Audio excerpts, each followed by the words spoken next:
Assalamualaikum warahmatullahi wabarakatuh.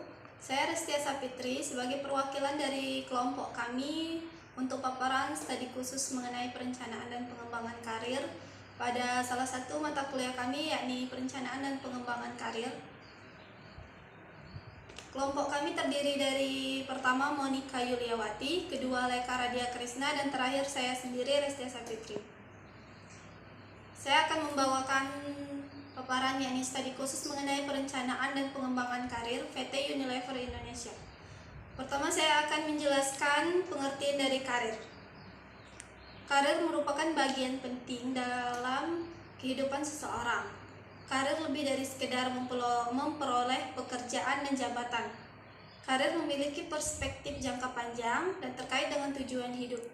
Karir sangat berkaitan dengan pengembangan personal seseorang dan menjadi bagian penting dalam kesuksesan hidup.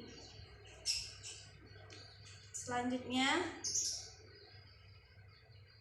di PT Unilever, kesempatan untuk memperoleh posisi yang lebih baik dengan gaji yang lebih baik akan sangat tergantung pada perform kerja masing-masing karyawan. Unilever memiliki sistem reward yang sangat fair. Ini bercerminkan dari sistem reward yang diberikan kepada orang-orang yang memiliki kontribusi bagi perusahaan. Itulah sebabnya hampir seluruh jajaran atau posisi dalam PT Unilever Indonesia berlomba memberikan kontribusi yang dapat diakui oleh perusahaan agar individu tersebut dapat menduduki posisi yang lebih baik. Dengan mendorong karyawan untuk terus-menerus mengembangkan diri serta mempertahankan work-life balance, perusahaan dapat mengembangkan dan mempertahankan SDM-SDM yang handal dan berkualitas, yang berperan utama dalam pengembangan bisnis.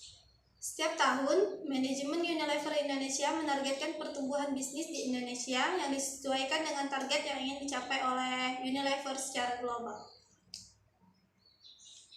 Dalam adanya pelatihan atau training, maka perusahaan telah ikut serta dalam pengembangan karir dan para karyawan baik secara langsung maupun tidak langsung, melalui program pelatihan, pendidikan, dan sebagainya.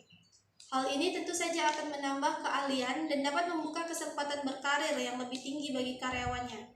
Sehingga hal ini perlu dilakukan oleh berbagai perusahaan yang ingin meningkatkan mutu sumber daya manusianya demi kemajuan perusahaan itu sendiri. Dalam bidang atau masalah keselamatan dan kesehatan, perusahaan ini memiliki misi tersendiri untuk menjadi perusahaan dengan tingkat kecelakaan nol. Jadi, perusahaan ini tak kenal kompromi dalam mendukung dan memfasilitasi kesehatan karyawannya di seluruh operasional perusahaan dengan cara memupuk budaya perilaku aman di kalangan karyawan dan mitra usaha. Hal inilah juga yang menambah rasa kepuasan karyawan terhadap terpenuhnya kebutuhan jasmani yang disediakan oleh perusahaan. Terakhir, kesimpulan. Dalam manajemen SDM, perencanaan dan pengembangan karir termasuk sebagai suatu program pembinaan tenaga kerja. Tujuan pembinaan ini adalah untuk memelihara karyawan dengan cara mengembangkannya, menyesuaikan dengan kompetisi, bakat, dan kemampuannya agar bisa berfungsi dengan baik secara optimal bagi perusahaan. PT Unilever Indonesia mendesain perencanaan dan pengembangan karir yang sistematis dan terencana terhadap para manajer mereka, baik yang senior maupun junior.